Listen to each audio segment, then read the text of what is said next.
अपने पसंदीदा शो के फुल एपिसोड देखने के लिए अभी डाउनलोड करें दंगल प्ले ऐप।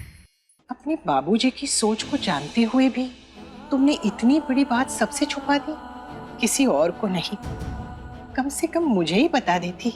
मुझे लगा पहले सब पूजा को अच्छे से जान ले, पहचान ले, फिर अगर सच सामने आ भी गया तो फिर उसके बारे में कोई गलत धारणा नहीं रहेगी। और मुझे तो पूरा यकीन था कि जब बाबूजी देखेंगे कि पूजा कितनी समझदार है, कितनी संस्कारी है, तो फिर ये सच उतना मायने नहीं रखेगा। लेकिन मैं गलत थी, बाबूजी तो माने ही नहीं। तुम्हारी नीयत गलत नहीं थी वसुधा, तुमने जो भी किया दिल से किया। पूजा वाकई में बहुत अच्छी लड़की है। मैं कोशिश करूंगी इन्हें मनाने की। घबराओ मत, सब ठीक हो जाएगा। अब क्या होगा कबीर जी? कुछ भी हो पूजा, हम हार नहीं मानेंगे। हम दादाजी को समझाएंगे एंड आई एम श्योर कि वो जरूर मानेंगे। पर पता नहीं कबीर जी दादाजी मानेंगे या नहीं। कबीर ठीक कह रहे पूजा जी।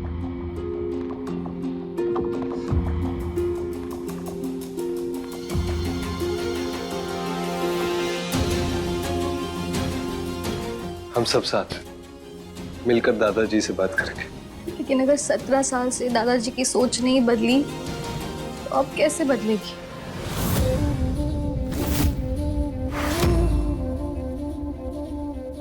आप चिंता मत कीजिए, मैं खुद दादाजी से बात करूंगा, उन्हें मना के रहूंगा, आई प्रॉमिस।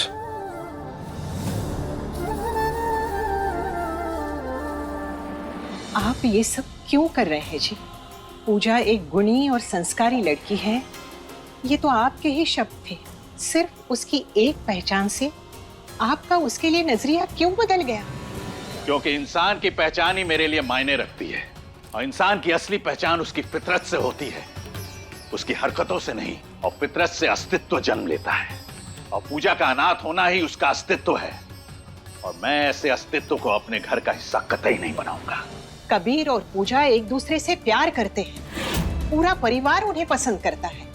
और सच तो ये है कि जब वो अनाथ है ये आपको पता नहीं था, तो आपके लिए भी वो इसी घर की बेटी थी। कल और आज में दिन और रात का अंतर है अंबिका जी, और मेरे सब्र का और इम्तिहान मत लीजिए। मुझे इस बारे में कोई बात नहीं करनी है। पूजा इस घर में सिर्फ और सिर्फ पैसों के लिए आई है, और मैं अपने पोते को बर्बाद होने से बचा रहा हूं। आप अपने पोते को बर्बाद होने से नहीं बचा रहे हैं, उसका दिल तोड़ रहे हैं।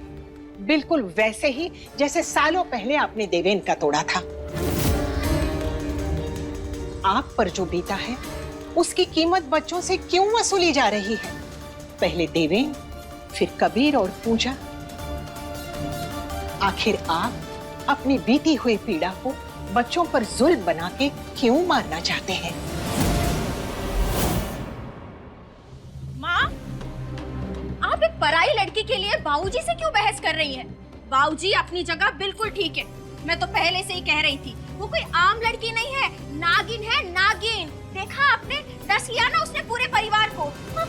शर्म नहीं आती हमारी बातें सुनते हुए? और सुन, जब बड़े बात कर रहे हैं तो बीच में अपनी जहरीली जुबान मत डाला कर। बस माँ, बहुत हो गया। अब मैं और चुप नहीं रहूंगी।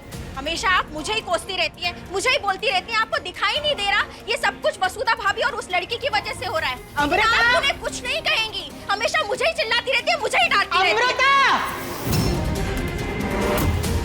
अभी के अभी यहाँ से निकल जाओ, वरना मेरा हाथ उठ जाएगा आज। जा।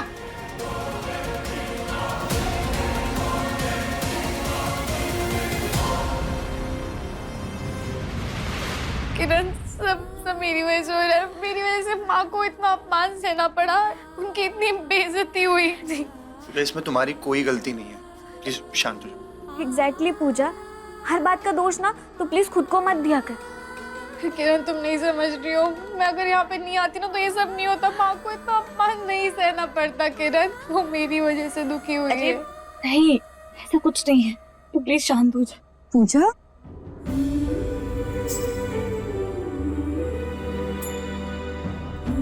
नहीं बेटा, खुद को दोष देना बंद कर और बिना बात के अपना मन छोटा मत कर। हाँ माँ, मुझे माफ कर दो। आई एम सॉरी माँ। बस चुप कर, बार बार माफी मत मांग। हाँ, मानती हूँ समय थोड़ा कठिन है, लेकिन बेटा ये मुश्किल दिन भी निकल जाएंगे। हाँ, सब संभल जाएगा, बस तू मुझ पर भरोसा कर।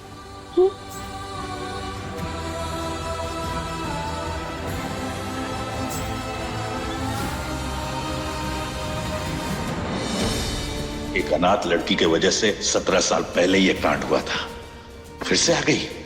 नहीं, मैं ऐसा हरगिज नहीं होने दूंगा। जब तक मैं जिंदा हूं, कोई भी अनाथ लड़की मेरे परिवार का हिस्सा नहीं बन सकती।